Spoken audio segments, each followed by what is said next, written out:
on here 4 seconds out with too sharp Denzel Bentley. Denzel, you're looking sharp with the clay pigeon shooting or clay shooting, I guess, whatever you would call it there. But yeah, real sharp on. You a bit of a gamer? Yeah, I mean, I like in my free time I like going out doing activities and playing little games. I haven't played clay pigeon shooting before, but I like to do little other things. I think I've got good hand-eye coordination, so I was alright today. Is that from young, from maybe a bit of Call of Duty back in the day, doing the sniping, and that where the name come from? Yeah, no, the name didn't come from that, but I did used to play a lot of Call of Duty back in the day, but I ain't played a game in a while, if I'm being honest. I'm more of like outside activity person now rather than an indoors gamer. But I think when my son getting older, I'm going to have to spend more time at home and buy a PS5 and start, getting back on Call of Duty and stuff. How old's your son? Yeah, he's good, man. He'd be 1 next month, so yeah, he's getting big. Long time till he gets to the gaming, but the gaming, putting that aside, your business in the ring, and it's been a good year for you, especially coming off of what's going to be one of the knockout contenders of the year in your last performance against Derek Asase. Just talk me through, reflect on that punch that you found there and the fight night as well too. Yeah, no, man, it was a good punch. I mean, if you watch I'm not sure if it shows it in the highlights, but at that punch in that fight, I was looking for that punch. I threw it about 3-4 times and I caught the glove. I didn't really catch him. But that one just landed. That one caught him sweet. But that one, it just came more.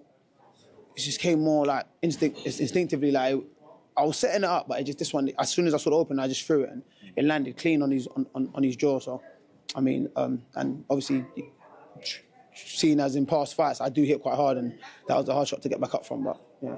When you've got a bit of a dig about you and you're able to get those highlight reel knockouts, do you feel that boxing fans kind of overlook the setting up the shots, the IQ to get to that position in the first place? Yeah, no, they could, because that's what they see in it. The knockouts, the end product. But I've seen some pages like kind of break down what I was trying to do, and that might bring a bit more light to the knockout or the situation. Depending if fans want to look into it that deep, they might just want to enjoy the knockout and carry on with their day, which is fine. You know what I mean? But yeah, I mean, look, if they can appreciate the setup and everything, then yeah, I'd appreciate that too. But it is what it is.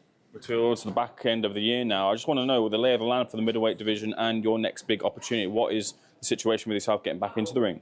I do want to get out one more time this year. I think Frank's here somewhere. I might be bothering him a little bit. His little shugs like, when am I out? But yeah, no, I want to get back out end of this year. But we got to see how the middleweights on the show next weekend actually get on and things like that. So we'll wait and see. I mean, we got 2 middleweight fights on there, so I think any one of those winners I'd like to fight next. But if they're okay to fight by the end of the year.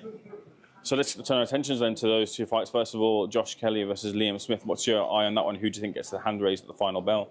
It's tricky, man. It's a good fight, man, but I think Josh Kelly has the advantage from youth and,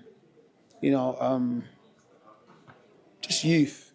Liam Smith has the experience. It's youth has experience, really. But they're both 154-pounders just fighting at the weight above. I don't know if Josh Kelly's going to stay at that weight, whether he wins or loses. I'm not sure how comfortable he is. He might feel, he's not feeling in his prime because of, the extra bit of pounds that he's carrying and not cutting. But probably walks around heavier than that, obviously. So he'd probably be all right. Liam Smith, good fighter, has had a great career. Coming off a bad loss, I don't know how he will take that or how his body's reacting to the complications he had in camp as to why he feels like he took that loss in the beginning. So we'll just have to see, man. I don't know who I'd favour. It changes, innit? I favour Josh Kelly for different reasons, and I favour Liam Smith for different reasons. But I think ultimately it'll be a good fight. Have you sparred either of them in the past? No, I haven't sparred either of them in the past. Nah, probably I sparred everyone in and around the division, but I ain't sparred them two now. So attentions to Denny versus Sheeraz as well. Same sort of question here. Who do you think gets the hand raised? And what problems might Denny be able to cause to Sheeraz, who's looked really good so far in his career? Yeah, I think Hamzah gets his hand raised in that fight. I think Tyler Denny might just, use his physicality, try and rough him up a little bit early. But I think at the end of the day, Hamzah will find his shots in between and, start hurting him. I think it'll be similar to the Amma Williams fight without, the early troubles that Hamzah faced in that fight. So, yeah. Sparred either of them? Sparred Hamzah. Probably before COVID. So, yeah. What was that like? Sparring, innit? I mean, it was good. It was quite a few times. It weren't just once. Yeah. They used to come down quite often and we'd get a few rounds and he was good then, but I've seen a lot of improvements now. Obviously, he's got a lot older, a lot more physical, and he's the weight above in it, so, yeah. How difficult a prospect was it to get past his guard? Because his arms are so long, he's able to cover up both his chin and then his body as well, too. It seems like he's the defense is just made for him with the genetics that he's got. He's able to just shell up and then throw back, and he picks his spots well as well too. Yeah, and that's probably why he's been encouraged to use his cover so well. Like whenever he's in trouble, he just tuck up. No one can really get around his guard. And I remember experiencing that in sparring as well. He just kind of just tuck in, his elbows cover his whole body, his arms cover his whole head. He's got that long lever, he's got long arms. So yeah, man, he uses his defense well, but you just have to find a way. I mean, Bradley Skeet was finding ways to catch him in between, punches and that. So it's possible.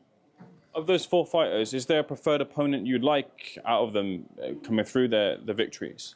Probably Hamzah, because our names have been linked the most, and everyone that knows me knows I'm not into the back and forth building fights and all that stuff. I just want to fight whoever is next, and I feel like me and Hamzah have been put together for about 2-3 years now, and I'm getting annoyed of asking the question of, well, will you fight Hamzah and blah blah blah. I just want to fight him. I think it'll be a good fight as well. Like, I don't want to be in a fight that I don't feel is a good fight. So if you mention someone else to me that isn't a good fight, I'll probably be like, nah, why would I want to be in a fight like that? It's not entertaining. It doesn't make people get up for it and be like, oh yeah, I want to come to this fight. I want to watch this fight. But I think Hamzah's a good fighter, so I think we'll put on a good show. Bearing in mind you picking Hamzah there, would you call him the toughest of the 4 as well too? Not really. Just out of the 4, he's the only one that have been mentioned with. And no one's mentioned with Liam Smith. No one's mentioned with Josh Kelly. I've had no reason to look at Josh Kelly because he was never at this weight before this matchup. Tyler Denny was finding his own way. I've had no reason to look for Tyler Denny because I didn't feel he was above me in any sort of ranking, any sort of way. So but now we've got the European title. Obviously, that was more of a intriguing fight for me. Like, okay, that's one above me. I had the British. He's got the European. That's an interesting fight for me. But I didn't ever call him out because when I had the British and he wanted a shot, I was kind of like, why would I give you a shot at the British? Or why would I fight you? Like, there's no interest in that. So now he has the European. I feel like if I was to try and call him out, he has every right to palm me off, and I don't feel like getting parred off. So I just wait my turn, and if the fight, presents itself, I take it. Yeah, Liam Smith. I mean, he was on getting big paydays and fighting Eubank and all these fights. I didn't feel like that was a fight I was close to, even though it was a fight that I'd love to take. But Hamzah's the only one that's been connected to me out of those 4, so that's the fight that I'm looking forward to the most. So I don't think he's the toughest, but he's the one that's been connected the most, the one that obviously clearly produces most interest. So yeah. Turning our attention to the main event next weekend, I imagine you've had your eye on Dubois for a while, considering he's at the gym with you at one point before he, of course, left pastures different. A lot of talk about kind of how he's progressed from then until now. For your own eye, what you've seen in the gym from him then, and then what you've seen on the screen for him or ringside, how different of a fighter is he? Yeah, I mean, the biggest difference is I want to say his confidence or his ability to fight back. Not in a mad way, but when everyone's calling him a quitter and saying, he just gives up when it gets hard, he's fought against that. So in the Miller fight, I said he was fighting 2 fights at the time, fighting with himself to make sure he don't quit, and he's fighting to beat Miller. So that's probably the toughest fight to date in his career for me. He might say something else, but from what I saw, that's what I felt like I was watching. And then obviously the Hrgovic fight, he's fought that fight where he's battling the quitter allegations, like, yes, I know how to not quit, I can dig deep when it gets hard. And he just ended up steamrolling Hrgovic. So, that ability that he knows he can dig deep now, I think that's the biggest asset I've seen from him so far. So I think, that could be a big danger for AJ. Moving Dubois out of the equation here, just yourself as a fighter, if you were in a position where you were fighting a fighter who was labelled a quitter in the past, would you think, mentality-wise, oh, look, I can maybe get him, that's still in him, I can maybe put him in that position again? Is that something that you would look at as a future opponent if that was ever labelled to them? That's a good question, I think naturally you would. Naturally you would be like, oh, he's going to quit. Like, when it gets hard, he's going to quit. Just stick it on him. But then you can't really take them risks. You can't bank on that, because then you're not getting the full potential out of yourself, are you? I think so anyway. So I think you just got to think they're the best, the toughest, and willing to do whatever it takes kind of opponent. Then you can do what you're doing. And if he ends up quitting, that's his business. That shouldn't be in your mind that he's going to quit. I think that's his business. Make him worry about that. You just worry about getting the job done whatever way seems the best way in it. So, yeah. How much of the Bowers game plan or the Bowers mindset is in Daniel Dubois? Do you feel he's completely different in that sense when he's been over with Shane, when he's been with Don? Or do you feel there's a lot of that game still in there with him? I mean, that's where he started, isn't it? So where you start, you're always going to be like, okay, cool, this is a part of, the way I've come through. So you could say he's a little bit as instilled in him, but I don't speak to the guy and I ain't seen him since he's left the gym, so it'll be hard to say yes or no. but just thinking, what way it could be. I think a little bit that could be instilled, but he's with a whole new team.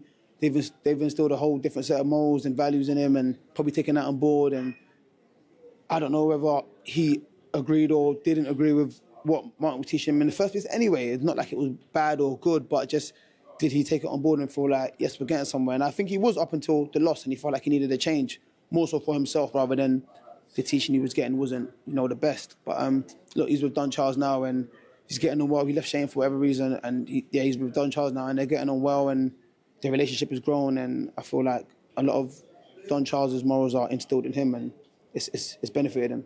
Does he win? He can win. I don't know if he does, but he has all the attributes to win. But listen, AJ, two-time unified heavyweight champion of the world for a reason, so it's going to be a tough ask. But look, we've seen upsets in boxing before. That won't be the first and it won't be the last if it was to be an upset. But yeah. Denzel, I appreciate your breakdown. Looking forward to seeing you back in the ring doing what you do best. Thank you for speaking to SecondsOut, sir.